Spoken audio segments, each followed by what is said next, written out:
Karon ay May 14, 2024. Ang oras ay 4:13 na ng hapon. Okay guys, nakikita nyo yan guys.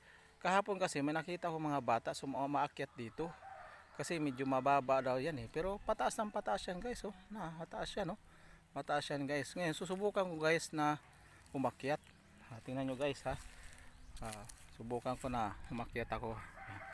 Tingnan nyo na aakyat ako. Kasi sabi nila maganda daw akyatin ito.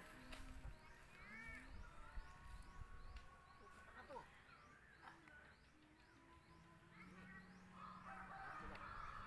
Oh, diya oh. Okay pala guys. Na medyo ano lang pala ito. Ito. Murag gumagalaw yata guys ha.